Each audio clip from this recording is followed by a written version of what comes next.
नमस्कार। आज हमारा बड़ा सौभाग्य है कि हम नित्य ही भक्तों और भगवान की कथाओं का श्रवण कर रहे हैं। आज बहुत सुंदर कथा अम्बरीश जी की सुनते हैं।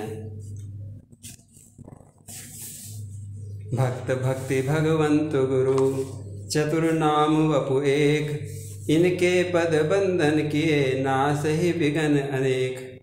श्री हरिजू आए विराजिए कथा सुनो इतिहास, तुम श्रोता या मालिके तब पद रज मम आस। बोलो भक्त और भगवान की जय। राजा अम्बरीश जी भगवान के परम प्यारे भक्त थे। ये नाभाग के पुत्र थे। राजा महाराज नाभाग वे, उनके पुत्र अम्बरीश जी थे। इन्होंने अपनी पत्नी के साथ भगवान की बहुत दिनों तक आराधना की थी। तब जाके भगवान प्रसन्न हुए और उन्हें पुत्र होने का वरदान दिया। समय आने पर इन्हें पुत्र रत्न की प्राप्ति हुई और अम्बरीश जी का जन्म हुआ। ये अम्बरीश जी संपूर्ण पृथ्वी के एक छत्र सम्राट चक्रवर्ती राजा थे। अतुल संपत्ति और सुख सुविधाओं थी, किंतु अम्बरीश जी का मन तो श्री कृष्ण और संत महात्माओं की सेवा में ही लगा रहता था। महाराज अम्बरीश जी ने अपने मन को भगवान श्री कृष्ण के चरणार बिंदों में, वाणी को भगवान की रसमयी कथाओं में, कानों को कथा श्रवण में लगा रखा था। अपने नेत्रों से मुकुंद की मूर्ति का दर्शन करते रहते थे, हाथों से भगवान की सेवा करते रहते थे। हरि मंदिर का मार्जन करना, भगवान की सेवा करना, यही उनका नित्य का कर्म था।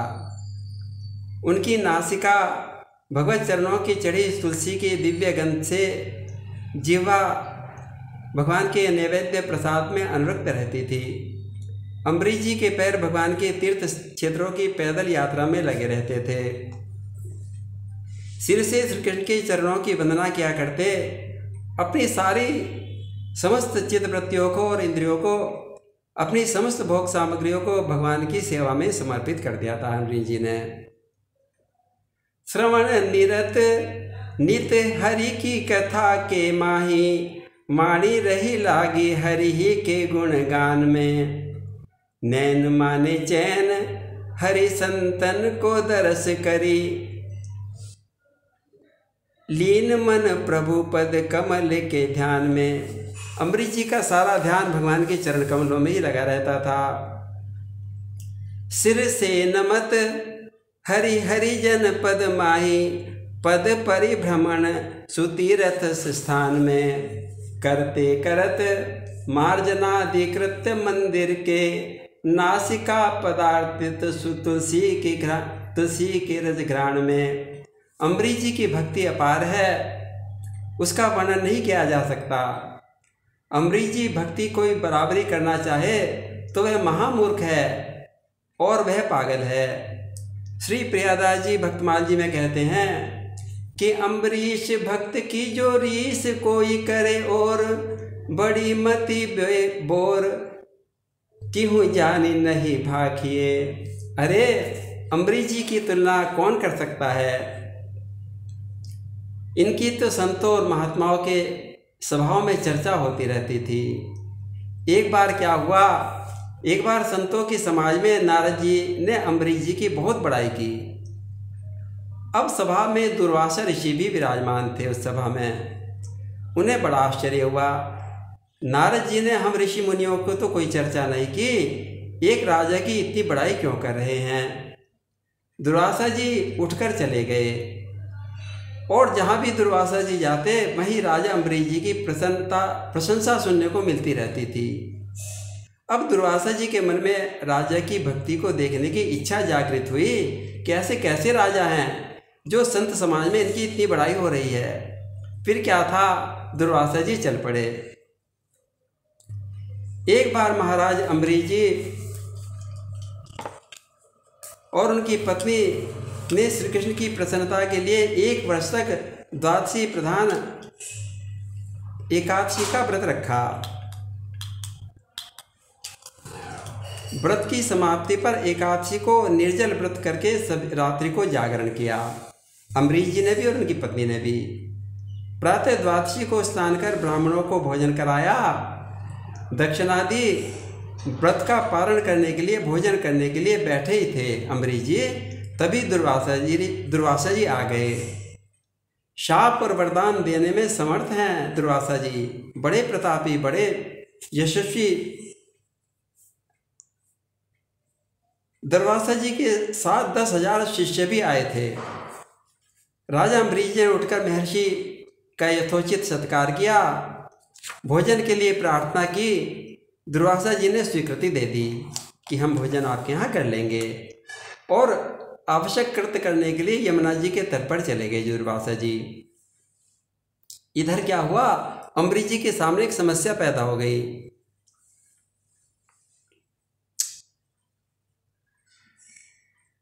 द्वादशी केवल घड़ी भर शेष रह गई। यदि पारण न करूं तो मेरा व्रत खंडित हो जाएगा, और यदि पारण कर लूं तो ऋषि का अवज्ञा होगी कि ऋषि को इन्होंने निमंत्रण दे दिया और पहले ही भोजन कर लिया। ब्राह्मण समाज से पूछा गया कि मैं क्या करूं? उन लोगों ने विचार कर कहा कि आप चरणामृत ग्रहण कर लो। श्री अम्बरीश जी ने श्री कृष्ण चरणारविंदों का चिंतन करते हुए चरणामृत को पी लिया। वह इतने में ही दुर्वासा जी आ गए। सर्वज्ञ थे वे तो, जान गए। उन्होंने इसे अपना अपमान समझा कि मेरे आने से पहले ही इन्होंने पारण कर लिया, जबकि केवल चरणामृत ही तो पिया था। राजा का अपराध मानकर क्रोधित हो गए। ब्राह्मणों ने और साधु समाज ने मुनियों को समझाने की बहुत कोशिश की कि हे मुनिराज, इसमें राजा की कोई अपराध नहीं है, ये तो हमारी अनुमति से ही इन्होंने भगवान का चरणामृत पिया है। किंतु दुर्वासा ऋषि तो अम्बरीश जी को दोषी मानकर उन पर बहुत क्रोधित हो गए। अत्यंत क्रोध करने के कारण उन्होंने सिर से खींचकर एक जटा पृथ्वी पर पटक दी कि मैं इन्हें दंड दूंगा। अम्बरीश जी ने अपराध किया है। उससे बड़ी भयंकर रूप वाली कृत्या उत्पन्न हो गई, एक राक्षसी कृत्या पैदा हो गई, और ऋषि ने उसे आज्ञा दी कि हे कृत्या, तुम राजा अम्बरीश जी को भस्म कर दो, क्योंकि इन्होंने मेरे आने से पहले ही अपना व्रत खोल लिया और मेरा अपमान किया है। आज्ञा पाकर भयंकर कृत्या अम्बरीश जी की ओर लपटी। राजा भयभीत नहीं हुए, हाथ जोड़े खड़े रहे।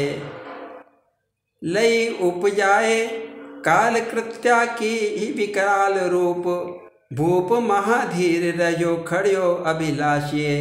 महाराज अम्बरीश जी डरे थोड़े ही, क्योंकि अम्बरीश जी सदा भगवान की आराधना भक्ति में लगे रहते थे।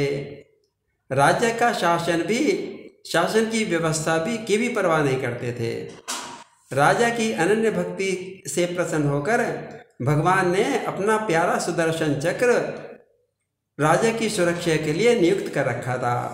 सुदर्शन चक्र सदा राजा और उसके सारे राज्य की रक्षा करता रहता था। जैसी कृत्या दुर्वासा जी की छोड़ी हुई कृत्या राजा को मारने के लिए राजा पर झपटी, तो सुदर्शन चक्र ने अपने प्रचंड तेज से कृत्या को भस्म कर दिया और दुर्वासा ऋषि की ओर झपट पड़े सुदर्शन जी।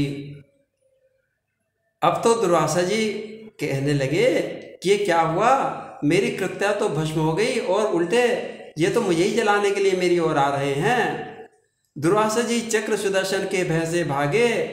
दुर्वासा जी सभी दिशाओं में सभी लोकपालों के पास गए, पर किसी ने उनकी रक्षा नहीं की।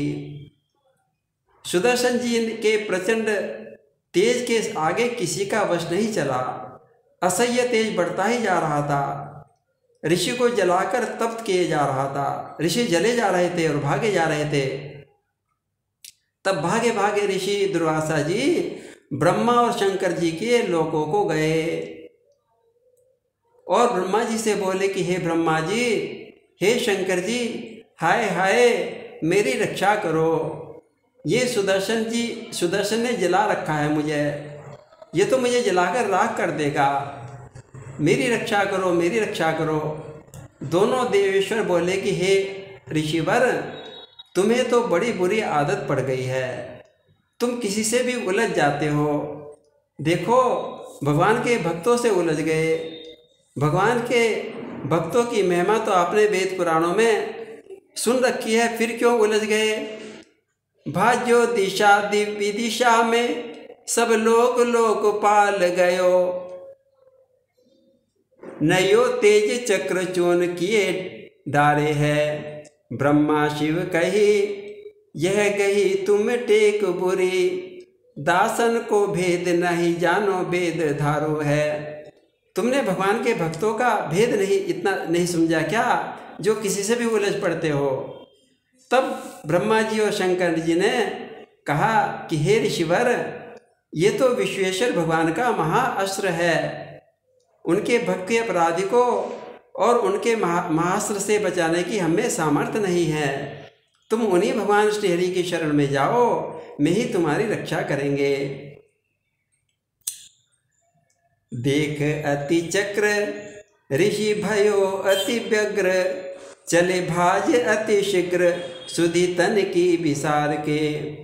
जल थल नभ कहु शरण न पायो तब, धायो घबरायो लोक अज त्रिपुरारी के।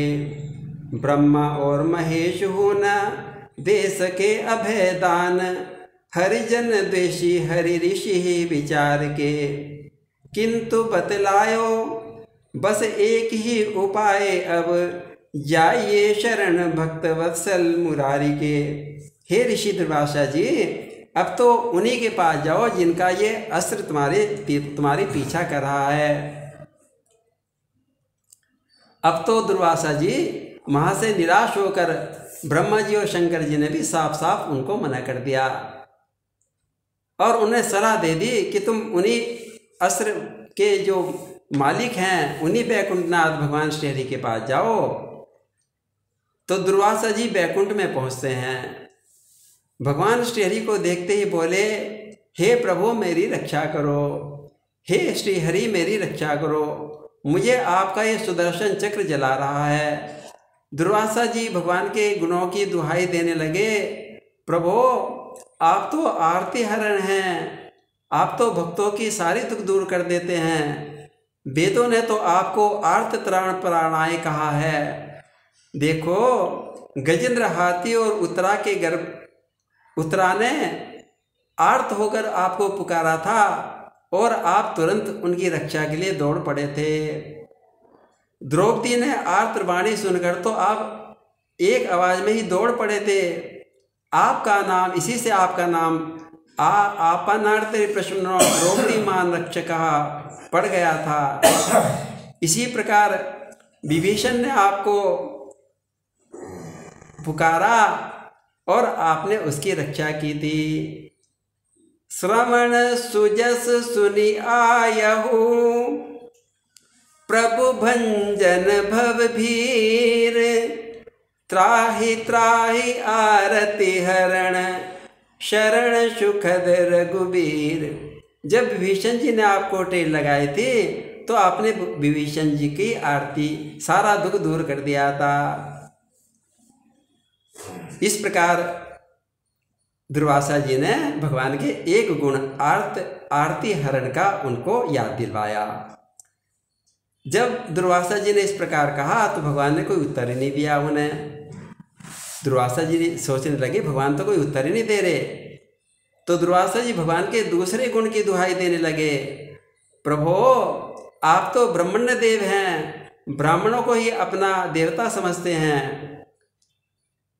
बोलिए प्रभु, इस ब्राह्मण की रक्षा आप क्यों नहीं कर रहे हैं? मैं भी तो ब्राह्मण हूँ। ब्राह्मण होने के नाते मैं आपकी रक्षा का अधिकारी हूँ। देखो, आपने तो परशुराम जी, जब आप धनुष तोड़ लिया था ना, तो परशुराम जी आए थे और परशुराम जी ब्राह्मण होने के नाते आपने परशुराम जी से हार मान ली थी। सब प्रकार हम तुम सनहारे, राम जय राम जय जय राम, क्षमहु विप्र अपराध हमारे, श्री राम जय राम जय जय राम।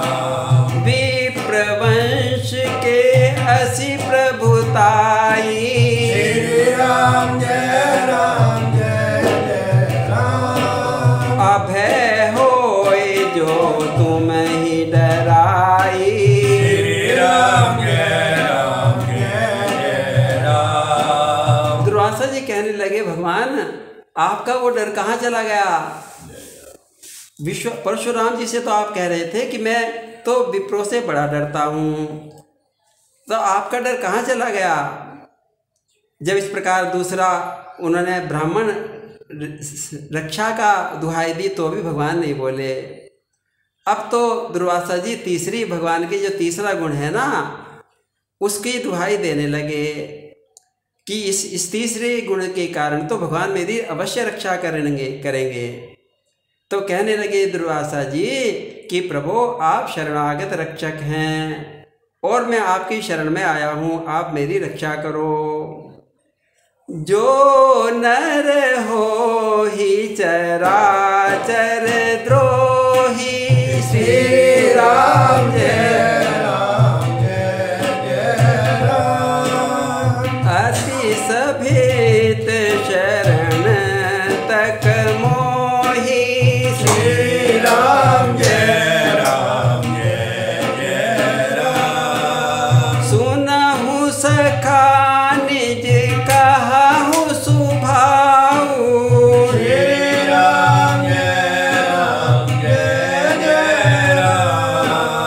जान भशुंड शंभु गिरिराऊ, श्री राम जय राम।